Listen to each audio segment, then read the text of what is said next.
السلام علیکم ناظرین، آپ دیکھ رہے ہیں پروگرام ریڈ زون اور میں ہوں سہیل اقبال بھٹی۔ اسٹوڈیو میں مجھے جوائن کر رہے ہیں سینئر تجزیہ کار مظہر برلا صاحب اور علی رضا علوی صاحب۔ تو سب سے پہلے مظہر برلا صاحب، آپ کا پیغام۔ خواتین حضرات، آپ کی خدمت میں سلام۔ حسب سابق حسب روایت اپنے عظیم وطن پاکستان کے لیے دعا۔ اللہ تعالی ہمارے اس پیارے وطن کو سلامت رکھے، یہ وطن ترقی کرے، یہاں خوشحالی ہو، امن چین اور سکھ سکون ہو۔ جی بھٹی صاحب، کیا خبر ہے؟ جی برلا صاحب، آج ہم پروگرام میں ڈسکس کریں گے کہ پاکستان تحریک انصاف کی جانب سے chief justice supreme court of Pakistan سے اظہار یکجہتی کے لیے ملک بھر میں ریلیوں کا انعقاد کیا گیا، اور اس کے بعد عمران خان نے یہ اناؤنسمنٹ کی ہے کہ آئندہ ہفتے سے 14 مئی تک ہر روز ملک بھر میں ریلیاں ہوں گی۔ ان ریلیوں کے ممکنہ طور کے اوپر کیا اثرات مرتب ہوں گے، اس کے اوپر بھی بات کریں گے، اور اس کے ساتھ اب ناظرین آپ کو بتائیں گے کہ اسلام آباد میں پاک چین اسٹریٹجک ڈائلاگ کا چوتھا دور مکمل ہو گیا ہے، اور اس اجلاس کے بعد باہمی طور کے اوپر یہ اتفاق رائے سامنے آیا ہے تینوں شرکاء کے مابین، تینوں ممالک کے مابین، کہ افغانستان میں امن اور استحکام سے ہی خطے میں پائیدار معاشی ترقی ممکن ہو سکتی ہے، اور خطے کا امن بھی افغانستان میں پائیدار امن سے وابستہ ہے۔ اور اس کے ساتھ ہم بات کریں گے کہ پاکستان کے لیے مشکلات میں مزید اضافہ کیسے ہو رہا ہے، کیونکہ آئی ایم ایف کی جانب سے جو پروگرام ملنا تھا پاکستان کو، اس میں کچھ مزید تعطل کا سامنا کرنا پڑ رہا ہے وزارت خزانہ کے حکام کو۔ اور اس کے ساتھ ہم یہ بھی آپ کو بتائیں گے کہ وزیر اعظم شہباز شریف نے کچھ وزارتوں سے ایک رپورٹ طلب کی ہے، جس میں اس بات کا انکشاف ہوا ہے کہ وفاقی کابینہ کے فیصلوں پر عمل درآمد نہیں ہو رہا، بالخصوص جو سالانہ 100 ارب روپے کا نقصان میں کمی لانی تھی، اس کے اندر کچھ افسران رکاوٹ بن گئے اور رپورٹ کابینہ کو نہیں بھجوائی جا رہی۔ اس کی مزید کیا تفصیلات ہیں، یہ بھی آپ کے ساتھ شیئر کریں گے، اور اس کے ساتھ آپ کو یہ بھی بتائیں گے کہ بھارتی خفیہ ایجنسی را کے سابق سربراہ نے کشمیر پر بھارتی اصلیت کا پردہ چاک کر دیا ہے۔ تو سب سے پہلے ہم بڑھیں گے اپنی پولیٹیکل ڈسکشن کی جانب، اور مظہر برلا صاحب آپ سے جاننا چاہوں گا، تمام تر رکاوٹوں کے باوجود ملک بھر میں پاکستان تحریک انصاف کی ریلیوں کا انعقاد ہوا، اور اس کی جو جسٹیفیکیشن تھی، جو اس کی ریزننگ دی گئی کہ چیف جسٹس آف پاکستان سے اظہار یکجہتی ہے، لیکن اس اظہار یکجہتی کے دوران عمران خان صاحب نے آج اگین بہت خطرناک بیانات دیے، کچھ اہم ترین شخصیات کے اوپر براہ راست انہوں نے الزامات بھی عائد کیے، جو کہ پہلے بھی بہت سے مقدمات کا سامنا تھا، لیکن اس کے ساتھ انہوں نے یہ کہا ہے کہ آئین کی پاسداری کے لیے ان ریلیوں کا سلسلہ آئندہ ہفتے بھی جاری رکھیں گے۔ کیا ان ریلیوں کے انعقاد سے، سڑکوں پر نکلنے سے آئین کی پاسداری ممکن ہو پائے گی؟ بہت شکریہ بھٹی صاحب۔ میں گزشتہ رات ہی کوئی ایک ویڈیو کلپ دیکھ رہا تھا، جی، کوئی 12-13 برس پہلے کا، تو اس میں موجودہ حکومت میں شامل لوگ بڑی تعریف اور توصیف کر رہے تھے عدلیہ کی، اور کہہ رہے تھے، اس میں خواجہ سعد رفیق صاحب تھے، خواجہ آصف صاحب تھے، شاہد خاقان عباسی صاحب تھے، احسن اقبال صاحب تھے، اور مرحوم مشاہد اللہ خان تھے۔ میاں نواز شریف کے کلپ بھی اس حوالے سے چلتے ہیں کہ ہمیں عدلیہ کے ساتھ کھڑا ہونا چاہیے، ہمیں آئین کے ساتھ کھڑا ہونا چاہیے۔ تو یہ 12-13 برس بعد کیا ہو گیا ان ہمارے سیاسی اکابرین کو کہ یہ آئین کے ساتھ کھڑے نہیں ہو رہے، یا عدلیہ کے ساتھ کھڑے نہیں ہو رہے؟ یہ سوال ان کے لیے ہے۔ دیکھیے، عمران خان نے پہلی بات تو یہ ہے کہ اس ملک کے اداروں کو جو آپ نے اشارہ کیا نا، دیکھیے عمران خان کوئی چھبا ڈوگر نہیں ہے۔ جی، اس شخص پہ ساری زندگی کوئی مقدمہ نہیں بنا، اور موجودہ حکومت نے اس کو پتہ نہیں 150-200 مقدمات اس پہ بنا دیے۔ جی، اور یہ مقدمات سارے وہ ہیں جو سیاسی مخالفین پر سیاسی بنیادوں پر بنائے جاتے رہے ہیں۔ جی، انگریز دور میں بھی ایسا ہی تھا۔ جی، لیکن کیا ان مقدمات سے کوئی آواز خاموش ہوگی؟ نہیں ہوگی۔ عمران خان صاحب کی مقبولیت پہلے سے بڑھ رہی ہے، یہ بہت سے لوگوں کو سوچنا چاہیے، اور پھر یہ بھی سوچنا چاہیے کہ عمران خان کوئی یہ نہیں ہے جیسے میں نے ابھی چھبا ڈوگر کا نام لیا، اس طرح کا کوئی کردار نہیں ہے۔ جی، دیکھیے، جو مثبت بات ہے، آج بھی انہوں نے ایک مثبت بات کی، انہوں نے بھارتی وزیر خارجہ کے لتے لیے اور کہا کہ دیکھیے یہ آداب میزبانی نہیں ہے۔ جی، تو تو میں سمجھتا ہوں ساتھ میں وزیر خارجہ کے دوروں کو بخشا بھی نہیں، انہوں نے ساتھ خوب رگڑا لگایا. ٹھیک ہے، وہ ان کی سیاسی مخالفت ہے، جیسے انہوں نے میاں شہباز شریف صاحب کے بارے میں بھی فرمایا کہ وہ کیا لینے گئے. تو اس سے پتہ نہیں، لوگ دیکھیے ان کے دورہ برطانیہ کا کیا عمران مقصد خان تھا. صاحب نے آج جو خطاب کیا، ان کا ایک شارٹ بھی سن لیتے ہیں، اسی کے ساتھ آپ کا تجزیہ بھی لنک ہے، تو ذرا اپنے ناظرین کو شارٹ سنواتے ہیں. جی. اس ملک میں الیکشن ہو، عوام کے نمائندے اوپر آئیں، یہ جو گھس بیٹھی ہے سازش کے تحت پیسے، چوری کے پیسے سے لوگوں کو خرید کے، اور یہ جو اوپر آ کے بیٹھے ہیں، یہ جب تک ہے ملک نیچے جاتا رہے گا. تم جو برطانیہ چلے گئے ہو، آپ کے پاس ٹائم اتنا زیادہ ہے؟ کیا آپ کو پتا نہیں کہ یہاں 2 دن پہلے 6 ہمارے فوجی شہید ہوئے؟ مہنگائی تاریخی ہے. ان حالات کے اندر تم کیسے ملک چھوڑ کے وہاں چلے گئے؟ کیونکہ پیسہ تمہارا باہر پڑا ہے، مفرور باہر بیٹھا ہوا ہے، بزنسز آپ کی باہر ہیں، بچے آپ کے باہر ہیں. تو ملک صرف پیسہ بنانے کے لیے آتے ہیں کہ قوم کا وقت آ گیا ہے کہ باہر نکلنے کا. میں نکل رہا ہوں، جان کو خطرہ ہے. 2 دفعہ میرے اوپر قاتلانہ حملے مارنے کی کوشش کی گئی. برلا صاحب، آپ نے سنا عمران خان صاحب جو وہ اس ریلیوں سے خطاب کر رہے تھے، گھس بیٹھے بھی انہی کو کہتے ہیں، ان کے اوپر سنگین الزامات بھی لگاتے ہیں، اور اپنے وقت اپنی چوائس کے مطابق تاریخ لینے کے لیے ان کے ساتھ بیٹھ کے مذاکرات بھی کرتے ہیں. معاملہ سپریم کورٹ میں ٹیک اپ ہوا ہے، عوام کو لے کے دوبارہ سڑکوں پہ بھی نکلتے ہیں. گزشتہ سال اپریل سے آنورڈ دیکھ لیں تو سڑکوں پہ نکلنے سے کوئی بڑی کامیابی حاصل نہیں ہوئی. آپ کو وہاں بیٹھ کر 14 مئی تک انتظار تو کر لینا چاہیے. دیکھیے، سیاست میں یہ پریشر استعمال کرتے ہیں سیاستدان، اور عمران خان صاحب بھی ظاہر ہے سیاست کر رہے ہیں. جی. میں اس بات سے اتفاق کرتا ہوں ان کی کہ وزیر اعظم پاکستان کو برطانیہ نہیں جانا چاہیے تھا. کیا ضروری تھا وہاں جانا؟ ایک تاج برطانیہ کی تبدیلی کی تقریب ہے، اس میں شرکت کے لیے کوئی اتنا ضروری تھا کہ آپ کے ملک میں لوگ بھوکے مر رہے ہیں، آپ کے ملک میں لوگ خودکشیاں کر رہے ہیں، آپ کے ملک میں لوگ بے روزگاری سے لڑ رہے ہیں، آپ کے ملک میں لوگ دہشت گردی سے لڑ رہے ہیں، اور آپ جا کے ادھر ایک خوشگوار تقریب میں شریک ہو رہے ہیں. شاید انہی مسائل کا حل کا کوئی پیکج لے آئیں. وہاں سے وہاں سے پیکج کیا ملے گا؟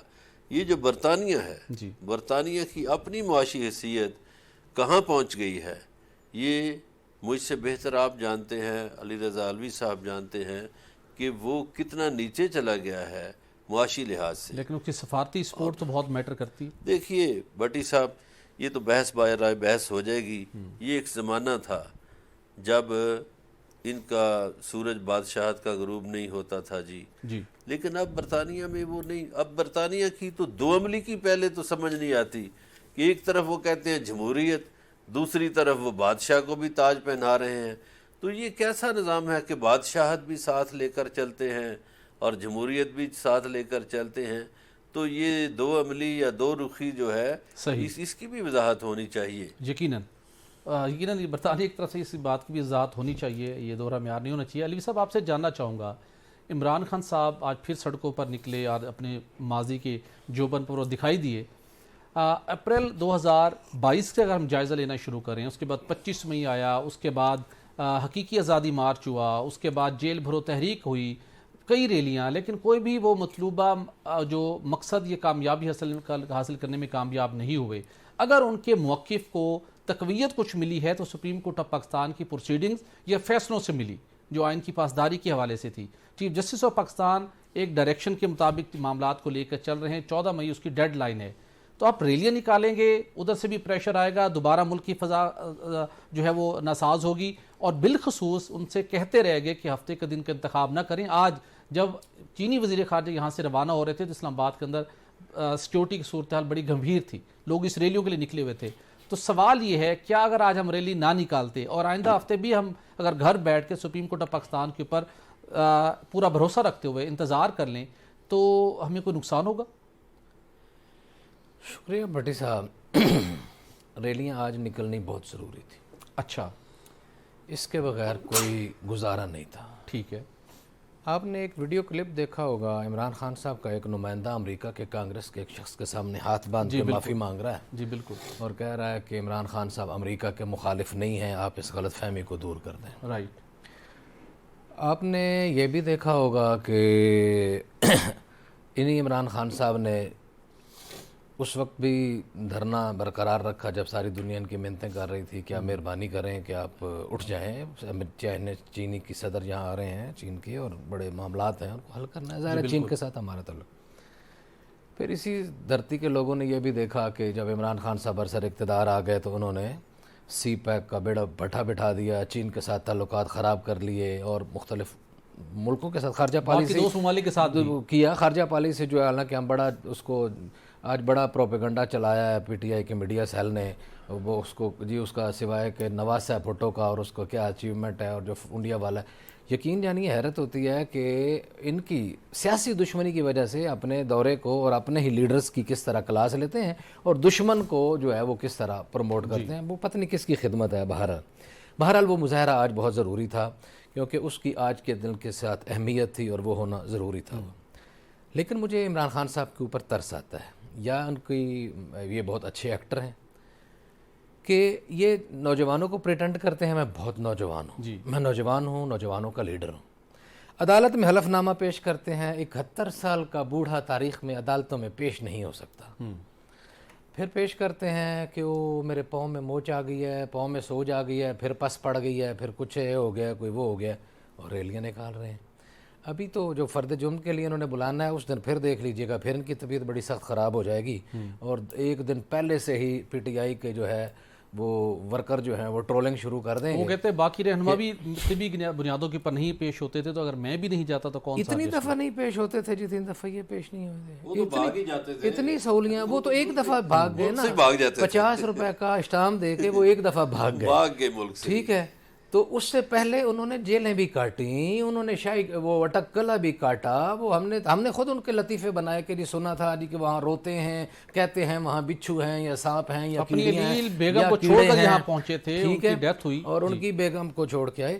لیکن یہ قدرت اور یہ آسمان، یہ زمین، یہ دھرتی، یہ لوگ دیکھنا چاہتے ہیں کہ ایک رات عمران خان بھی تھانے میں رہ کے آئے، ایک رات عمران خان بھی، آخر الزامات ہیں نا، توشہ خانہ بھی، یہ بھی طبیعت خراب ہو جائے گی. توشہ خانہ کی فرد جرم والے دن بھی آپ دیکھ لیجئے گا. آج جو بڑے زیادہ باتیں کر رہے ہیں، مجھے کوئی ان کی ذات سے یہ نہیں ہے کہ کوئی ان کو نہیں، میں قانون کی پاسداری کی بات افسوس ہوتا ہے کہ وہ جو بات کرتے ہیں اس پہ عمل نہیں کرتے.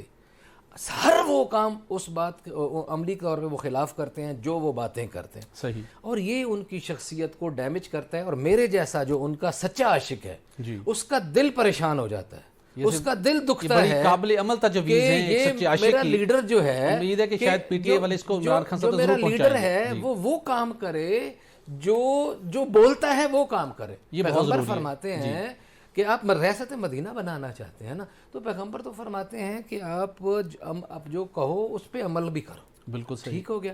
تو یہ عجیب سی صورتحال ہے. دوسری بات یہ دیکھو، ملک ادھر بھوکا مر رہا ہے، اس کو تکلیف نہیں ہوئی، اور مجھے بڑی تکلیف ہوئی ہے اس بات سے. 7 اساتذہ ایک شیعہ کمیونٹی کے اور مزدور قتل کر دیے گئے، ان کا ذکر اس کا نام اس نے نہیں لیا. جی ٹھیک ہے. فوجیوں کے ساتھ مجھے بھی بڑی ہمدردی ہے، اور فوجی روز شہید ہو رہے ہیں اور ہم روز یہاں ان کا ماتم کرتے ہیں جی اور ان کا دکھ مناتے ہیں. لیکن ٹویٹ بھی اس نے دوسرے تیسرے دن کیا، اور اس کے ساتھ اتحادی ہیں جو، ان کی اتحاد کی سزا ملی کہ کے پی کے گورنمنٹ نے بھی اس قتل کے اوپر بات کرنا گوارا نہیں کی اور اس قتل کو چھپانے کی کوشش کی. خبروں کے لیے کہا گیا ڈاؤن پلے کریں، ٹی ویز پہ کہا گیا بات نہ کریں. بھائی بندے مارے گئے. جس معاشرے میں اساتذہ کی عزت نہیں ہے، جس معاشرے میں استادوں کو ذبح کر دیا جائے اور ان کے لیے آپ بات بھی نہ کریں، اور یہ پھر شرم آنی چاہیے. ٹھیک ہے، اس پہ بھی بات کرنی چاہیے تھی جو اس نے نہیں کی. بالکل. دوسری بات، وہ بھوکوں کو تو آٹا دیتا رہا ہے پیچھے. کرپشن کا الزام بھی لگ گیا اس کے اوپر، شہباز شریف پر کہ 20 ارب کھا گیا. شاید خاقان عباسی نے خود لگا دیے. جی کھائے ہیں نہیں کھائے اس پہ تحقیقات ہوں، چیزیں سامنے آ جائیں. ہم نہیں کھائے، ہم کیوں کہیں نہیں کھائے، یا کھائے ہیں، شاید خاقان عباسی جانے اور شہباز شریف جانے. لیکن اس نے کچھ نہ کچھ بھوکوں کے لیے انتظام تو کیا. جی تو اگر ادھر وہ رہ جاتا اور تاج برطانیہ کی وہ تقریب میں شامل نہ ہوتے تو کوئی ایک دن میں کون سا ادھر کوئی دودھ کی نہریں بہنا شروع ہو جانے. تلوی صاحب جو آج کے دن ریلی منعقد ہوئی اس کو اگر ہم کل تک یا پرسوں تک مؤخر کرتے تو کیا نقصان ہوتا؟ اور جب سپریم کورٹ آف پاکستان اس معاملے کو ٹیک اپ کر چکی ہے، 14 مئی کی ایک ڈیڈ لائن ہے، اس کا انتظار کرنے میں کیا حرج ہے؟ کیوں دوبارہ ہم سڑکوں پر نہیں کر رہے ہیں؟ کیوں دوبارہ غیر یقینی کی صورتحال پیدا کرنے کی کوشش کر رہے ہیں؟ یہ ظلم ہے اس ملک کے ساتھ، اس ریاست کے ساتھ ظلم ہے کہ اگر مجھے تو اقتدار ملے تو پھر تو سب ٹھیک ہے. ہم نے اسی تقریر پہ اسی جناب عمران خان صاحب سے سنا نا، ریلیاں نکالنے سے معیشت تباہ ہوتی ہے، سرمایہ کار بھاگ جاتا ہے، سرمایہ کار نہیں آتا ہے، انڈسٹری رک جاتی ہے، مہنگائی بڑھ جاتی ہے. اور ابھی کیوں نہیں؟ ابھی جو مہنگائی بڑھی ہوئی ہے کئی گنا بڑھ گئی ہے نا. تو بھارت، میں نے تو یہ نہیں کہا کہ یہ عمران خان کی ریلیوں کی وجہ سے بڑھی ہے، تو ایسی نہ ہی برلا صاحب یہ کہیں گے، نہ ہی یہ آپ کہیں گے، نہ ہمیں کہنا چاہیے. ہم کہتے ہیں کہ یہ حکومت کی نالائکیوں کی وجہ سے بڑھی ہے مہنگائی. ایسے ہی ہے نا کہ یہ حکومت کنٹرول نہیں کر سکی اور مہنگائی انہوں نے بڑھا دی ہے. لیکن ان ریلیوں نے، اگر یہ ریلیاں عمران خان کے عہد اقتدار میں معیشت کے لیے نقصان دہ تھیں تو پھر یہ ریلیاں جس کسی کا بھی اقتدار ہو معیشت کے لیے نقصان دہ. ان ریلیوں کے ماحول میں کیا جو مذاکراتی عمل اب ایکسپیکٹڈ ہے، فائنل ایک راؤنڈ ہونا ہے، کیا وہ ہو سکے گا؟ بیٹھ جائیں گے، کیا پتہ بیٹھ جائیں. مطلب ہے رسمی کاروائی، وہ تو میرا خیال ہے کہ ایسے ہی لوگوں کو الو بنانے کے لیے کوشش ہے. کوئی اس میں کوئی جمع تفریق، کوئی نتیجہ کوئی نہیں نکلنا. صحیح. اس میں میں پھر بھی کہوں گا ان کو، کل بھی میں نے یہ بات کی تھی کہ لوگ کہہ رہے ہیں، اب تو میں تجویز کے طور پر بھی کہوں گا، عمران خان صاحب کو اس پہ اعتماد کرنا چاہیے، چودھری پرویز الہی صاحب کو. بالکل صحیح. ان کو اس میں ایڈ کر دیں، ہو سکتا ہے کہ پھر کوئی راستہ نکل آئے، ورنہ یہ جو ٹیم ہے مجھے کوئی نہیں لگتا کہ یہ کوئی مسئلہ. بالکل صحیح. بالکل صحیح. الوی صاحب کی اچھی تجویز ہے کہ اگر اس مذاکراتی عمل کو با مقصد بنانا ہے اور یہ رزلٹ اورینٹڈ ہونا چاہیے تو اس کے لیے ضروری ہے کہ پولیٹیکل وزڈم رکھنے والے اور سیاسی عمل کو آگے لے جانے کی صلاحیت رکھنے والے سابق وزیر اعلیٰ پنجاب چودھری پرویز الہی کو بھی اس عمل کا حصہ بنایا جائے. ناظرین، یہاں پر ایک بریک لیں گے اور بریک کے بعد کوئی دیگر ایشوز پر بات کریں گے. اسٹے ود اس.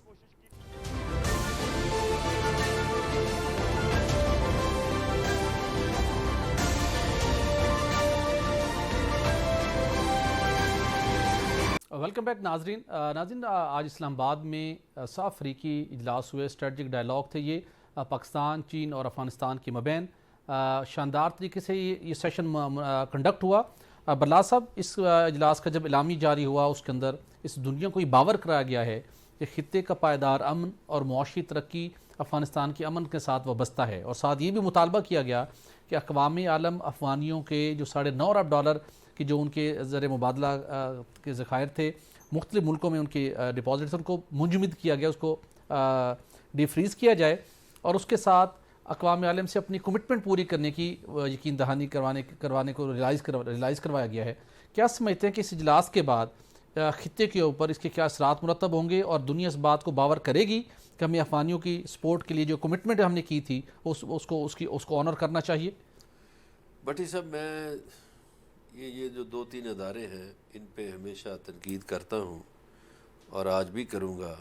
اقوام متحدہ پر بھی، جی، FATF پر بھی، ورلڈ بینک پر بھی، جی، اور عالمی عدالت انصاف پر بھی، اور جو انسانی حقوق کا ادارہ ہے جی، اقوام متحدہ کے زیر سایہ جو کام کر رہا ہے اس پہ. اس لیے کہ اقوام متحدہ کا اگر آپ کردار دیکھیں تو شکوک و شبہات سے بھرا ہوا ہے. جی. فلسطین میں انہیں کوئی انسانی حقوق کی پامالی نظر نہیں آتی، جی، کشمیر میں نظر نہیں آتی، مگر جب اپنی ریاست بنانی ہو تو ایسٹ تیمور کھڑی کر دی جاتی ہے. اسی طرح آپ دیکھیے یہ ظلم کہ افغانستان کا پیسہ ہے، کسی کی مجال ہی نہیں ہونی چاہیے کہ منجمد کرے، اس لیے کہ اس ملک میں جو بھی حکومت آئے، اب جیسے ہمارا ملک ہے، ہمارے ملک میں جو بھی حکومت آئے، جو ہمارے ملک کا پیسہ ہے وہ تو بھئی ہمارے ملک کا ہے. جی. تو افغانستان کا جو پیسہ ہے وہ ایک تو منجمد نہیں ہونا چاہیے. انصاف کا تقاضا یہ ہے. سو اقوام متحدہ کو چاہیے کہ اگر وہ اپنا وجود، بڑے انہوں نے ظلم کر لیے، وہ امریکہ کی لونڈی کا ایک کردار ادا کیا، بلکہ ہمارے کئی سابق سفارتکار یہ کہتے ہیں کہ اقوام متحدہ کے فیصلے واشنگٹن میں ہوتے ہیں. صحیح. تو یہ واشنگٹن سے نکلنا ہوگا. بالکل صحیح. نمبر 1 کہ افغانستان کے جو بھی مال و دولت ہے جی ان کا ان کے حوالے کرنا چاہیے. یہ انصاف کا تقاضا ہے. کسی کی حکومت ہے, کسی مذہبی اور گروپ کی قطر میں ہے. جب ڈائیلاگ ہو رہے تھے جو موجودہ حکومت کا قیام اب اس کے بعد ہوا, اس کے یہ پارٹ تھا کہ آپ ان کے اثاثوں کو بحال کریں گے. جی, تو وہ بحال ہو جانے چاہیے. اب میرا خیال ہے اس میں دو توانا آوازیں شامل ہو گئی ہیں, جی پاکستان اور چین کی, صحیح. اور روس کی بھی آواز یہی ہوگی اور ایران کی بھی. تو میرا خیال ہے اس خطے کی بڑی طاقتوں کی آواز یہی ہوگی جی کہ ایک تو ان کے اثاثے بحال کیے کی جائیں. جائے. دوسرا یہ ہے کہ دیکھیے ہمارا یہاں جو گوادر ہے, جی ہم اس کو گیٹ وے کہتے ہیں ایشیا کا. تو اسی لیے کہتے ہیں کہ بھئی گوادر کے ساتھ جڑی ہوئی ہے ایشیا کی 4 ارب آبادی. جی اس میں چائنا بھی شامل ہے, انڈیا بھی شامل ہے, یہ جو سینٹرل ایشین ریاستیں ہیں یہ بھی شامل ہیں, اور افغانستان بھی شامل ہے. تو اگر اس خطے میں 4 سے 4.5 ارب انسان بستے ہیں تو اس کا مطلب ہے دنیا کے انسانوں کی اکثریت یہاں بستی ہے. بالکل صحیح. تو جہاں دنیا کے انسانوں کی اکثریت بستی ہو وہاں تو امن کی بہت ضرورت ہے. یقیناً بالکل درست کہا آپ نے. علوی صاحب, آج یہ چوتھا دور تھا اسٹریٹجک ڈائیلاگ کا, اور اس کی ٹائمنگ بہت امپورٹنٹ تھی. کیا آپ توقع رکھتے ہیں کہ آج کے اس اجلاس کے بعد سی پیک جو 2018 کے بعد ہمیں بالکل غیر فعال ہوتا ہوا دکھائی دیا, اپنے اوریجنل مومنٹم کو وہ حاصل کر پائے گا, اور سی پیک کے تحت مختلف شعبوں کے اندر دوبارہ سرگرمیاں شروع ہو پائیں گی اس اجلاس کے بعد؟ دیکھیں, ہونا تو چاہیے, کیونکہ یہ پاکستان کی معیشت کے لیے بھی بہتر ہے. اور وہ جیسے برلا صاحب فرما رہے تھے, بڑی زبردست بات کی انہوں نے کہ اربوں انسانوں کا گیٹ وے ہے گوادر. تو اس میں یہ چیزیں جتنی زیادہ بہتر ہوں گی, یہ اس علاقے کے اور اس خطے کے بسنے والوں کے لیے بہتر ہو جائیں. صحیح. دوسرا, اس اجلاس میں جو خصوصی جو ایجنڈا جس کے اوپر آپ نے بات کی کہ سیز جو ہوئے ہیں اکاؤنٹس جو ہیں, جو پیسے منجمد کیے ہوئے ہیں وہ بحال کیے جائیں.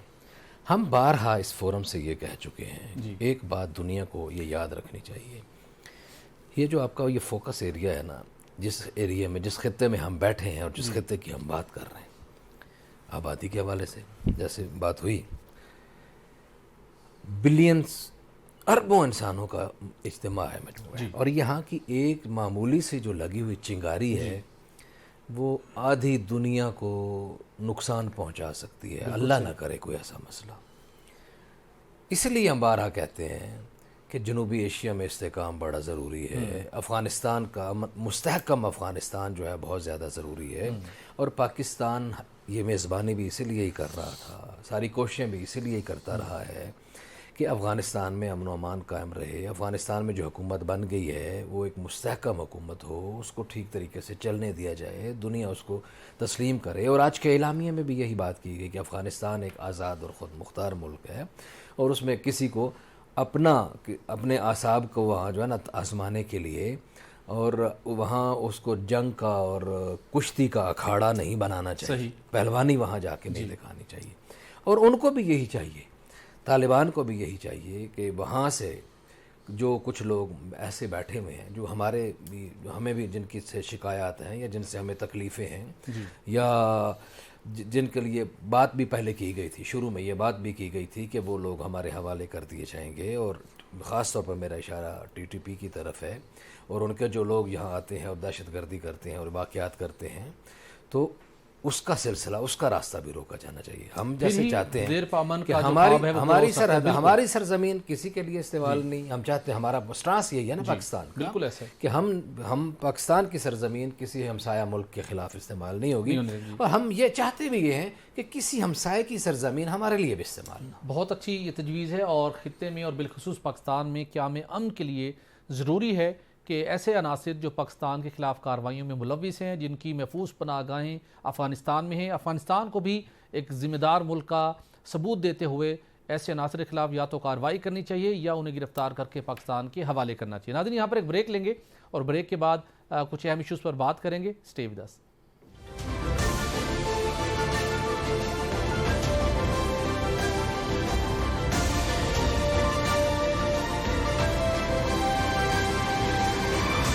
ویلکم بیک ناظرین. اس سیگمنٹ میں ہم بات کریں گے کہ army chief general Asif Munir کی ککول اکیڈمی میں جو انہوں نے تقریر کی تھی, انہوں نے وہاں مسئلہ کشمیر پر خصوصی طور کے اوپر بات کی تھی, اور اس تقریر کے بعد اس کا کشمیریوں کی جانب سے، بالخصوص مقبوضہ کشمیر کے کشمیریوں کی جانب سے کیا رسپانس آیا، اور اس کے اوپر بھی بات کریں گے، اور اس کے ساتھ ساتھ آپ کو بتائیں گے کہ بھارتی خفیہ ایجنسی را کے سابق سربراہ اے ایس دلت نے ایک انکشاف کرتے ہوئے بھارت کی جو اصلیت ہے اس کا پردہ چاک کیا ہے. انہوں نے کیا انکشاف کیے ہیں، اور اس کے باوجود بھارتی اپنی آنکھیں کھولنے پر تیار کیوں نہیں ہے. ان کا ایک اپنا انٹیلیجنس کا سابق چیف اس نے انکشافات کیے ہیں. برلا صاحب سے جانتے ہیں. برلا صاحب، انہوں نے یہ کیا انکشاف کیے ہیں اور اس کے باوجود بھارتی حکومت نے اپنی ڈھٹائی پر وہ قائم ہے، اس سے پیچھے ہٹنے کو تیار نہیں ہے؟ بھٹی صاحب، گزارش یہ ہے کہ جو حالیہ تحریک شروع ہوئی کشمیر کی 24 سال پہلے، جی، اس میں کوئی دن ایسا نہیں کہ یہ تحریک مدم پڑی ہو. جی، اس میں جو ہمیں کچھ نظر آیا کہ شاید مدم ہوئی یا لوگوں کو نظر آیا، اس میں تحریک مدم نہیں ہوئی تھی.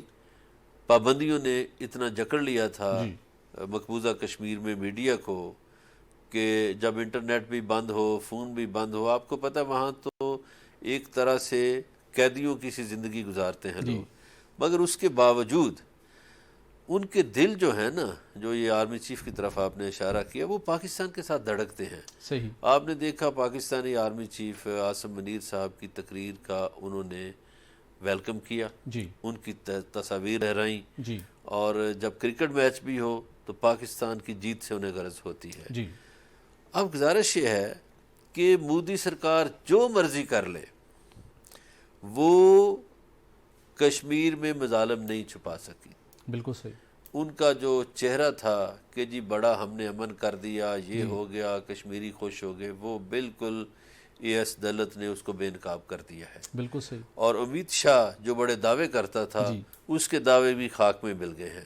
اب ایک ملک کے خفیہ ادارے کا سربراہ جی اقرار کر رہا ہو جی تو آپ اندازہ لگائیے کہ حقیقت کیا ہے. بالکل صحیح. اور وہ یہ بھی اقرار کر رہا ہو کہ کشمیر میں تحریک پہلے سے بڑھی ہے، جی، اور مقامی افراد تحریک میں، اور مقامی یہ جو بھارت کا الزام ہوتا تھا نا ہمیشہ کہ جی پاکستان کی طرف سے آتے ہیں. اب 2 روز پہلے بھی ان کے وزیر خارجہ شنکر نے یہ باتیں کی، اگرچہ ہمارے وزیر خارجہ نے وہاں کشمیر کی بات بہت مؤثر طریقے سے جواب اور دیا، بڑے اچھے انداز میں کی. تو شنکر کے دعوے کو بھی غلط ثابت کر دیا بھارت کی خفیہ ایجنسی را کے سابق سربراہ نے. بالکل تو صحیح. اس کا مطلب ہے کہ آپ دیکھیے کشمیر ایک طرف، آپ منی پور میں چھپا سکتے ہیں، آپ نے وہاں عیسائیوں کو کتنا تنگ کیا ہے. آپ سکھوں کو چھپا سکتے ہیں. کیا مشرقی پنجاب میں تحریک نہیں چل رہی آزادی کی؟ کتنی بھارت میں ریاستیں ہیں، آدھے سے زیادہ ریاستیں ہیں جہاں آزادی کی تحریکیں چل رہی ہیں. لیکن یہ جو پابندیاں لگا کر آپ دنیا تک آواز نہیں پہنچنے دیتے، تو اس کا یہ مطلب نہیں کہ وہ تحریکیں بجھ گئی ہیں. تحریک زندہ ہے، اور کشمیر کی تحریک اس حد تک خوفناک ہو چکی ہے کہ اے ایس دلت صاحب فرماتے ہیں کہ جناب جو بھارتی انٹیلیجنس افسران پروگرام بناتے ہیں ان سے 4 قدم آگے کشمیری نوجوان بالکل صحیح. علوی صاحب، آپ سے جاننا چاہوں گا، ایک جانب برلا صاحب نے ایک اس کی حقیقت کی نشاندہی کی. آرمی چیف نے جب ککول اکیڈمی میں خطاب کیا، جہاں پہ انہوں نے یہ کہا کہ دشمن کی جانب سے عوام اور مسلح افواج کے مابین دراڑیں ڈالنے کی کوششوں کو ناکام بنائیں گے. ساتھ انہوں نے کشمیریوں کی، ٹائم بھی کم ہے، ہم کلوزنگ کی طرف آنے کا کہا جا رہا ہے. ناظرین، آرمی چیف نے اس موقع پر یہ بھی کہا تھا کہ پاکستان کشمیریوں کی جو ان کی ہر لحاظ سے ہر فورم کے اوپر ان کی حمایت جاری رکھے گا، اور اگر اس خطے کے اندر پائیدار امن قائم ہونا ہے تو اس وقت تک یہ نہیں ہو سکتا جب تک مسئلہ کشمیر کا منصفانہ حل نہیں ہوتا. یہ انہوں نے بہت واشگاف انداز میں اس حقیقت کو باور کرایا تھا. اور اس کے بعد ہم نے دیکھا مقبوضہ کشمیر کے شہریوں کی جانب سے اس بات کی اپریشیٹ کیا گیا، اور وہاں پر army chief general Asim Munir کے پوسٹر لگے اور انہوں نے شکریہ ادا کیا. ناظرین، آج کے پروگرام کا وقت ختم ہو جاتا ہے. کل ہوگی آپ سے دوبارہ ملاقات. اجازت دیجیے. اللہ حافظ.